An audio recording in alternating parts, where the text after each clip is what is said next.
Well, that was a great day of baseball, wasn't it? Not. Padres lose the doubleheader to the Phillies today, and obviously yesterday, it was great, right? After the All-Star break, great way to start the post-All-Star break portion of the 2023 schedule. You know, Darvish pitches well, the big guys contribute. Didn't really see a whole lot of that today. You know, Snell, he did not go as long as I thought he should have, at least, you know, looking at this game, because I was not watching this game because I was traveling back from Minnesota here to San Diego. So I wasn't totally locked into how Snell was doing. And it seems like it wasn't the worst decision for Baumel to take Blake Snell out of that game because he had loaded the bases. It was hot in Philly. And I guess Blake Snell was sore going into the outing, which doesn't make a whole lot of sense to me because didn't you just get rest because you had the All-Star break? Like, how are you sore going into the outing? But I know it's been a season where his workload probably feels a little bit higher than what it normally is because he's pitching so well. So he's going deeper into games earlier than he's used to. So yeah, I mean, I'm not super pissed off about the Blake Snell decision anymore. I was more irritated before I knew the whole context of the situation.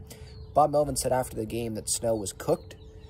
Snell didn't really agree, but he did mention that he was sore. And then, bottom line, though, like, okay, you take Snell out, but you can't hold the lead, the bullpen. It does not matter, really, who you go to. I mean, Josh Hader, I guess. Tom Cosgrove, do you trust him? But who in this bullpen, other than those two guys, do you trust?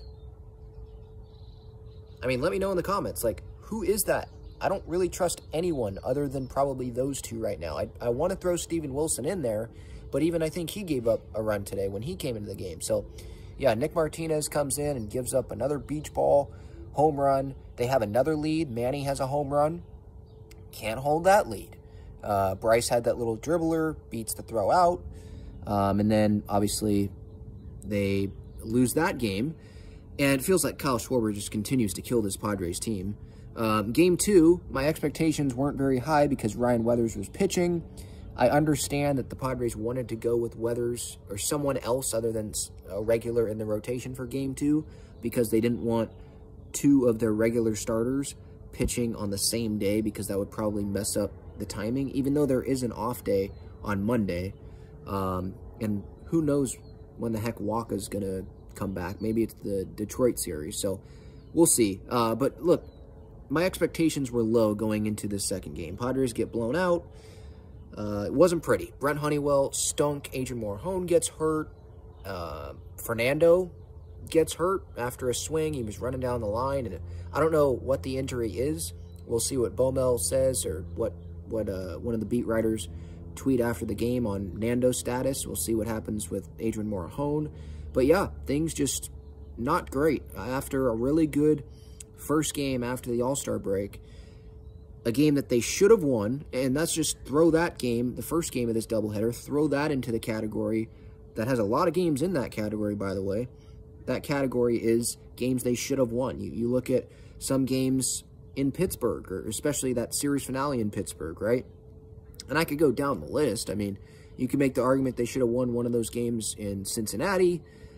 Just this team, when you have a bullpen like this, even if your rotation is good, you have a bullpen like this, you can't trust them. You need to have huge leads. And the Padres, I guess a 3-run lead isn't huge when you have this bullpen that the Padres have and you're playing in Philly.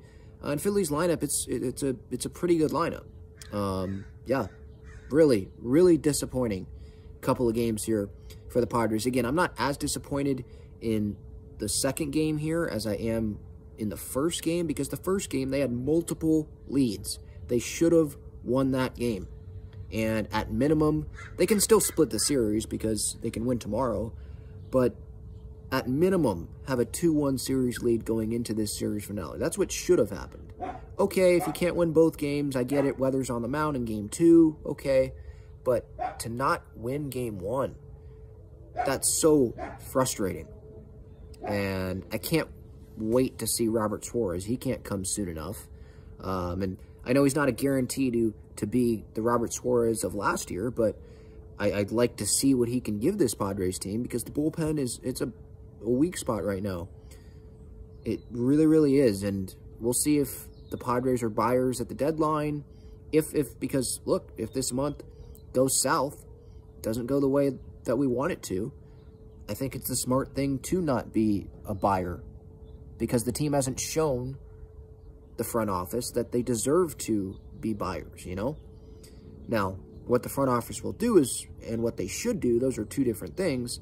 But these games where they can't hold leads, it's like, well, there's another squandered opportunity, there's another one, there's another one. You're just keep digging the hole. You take one step forward, take a step back, or you take two steps forward, you take one step back. You know, just the inconsistency of this team, you know, before the All-Star break, that was a good end to the pre-All-Star break schedule here for this season. But now you're erasing those games by losing these games, you know? So, yeah, frustrating. Hopefully the Padres can split this series tomorrow in the series finale, and then I'll have a live show probably tomorrow night after the series finale.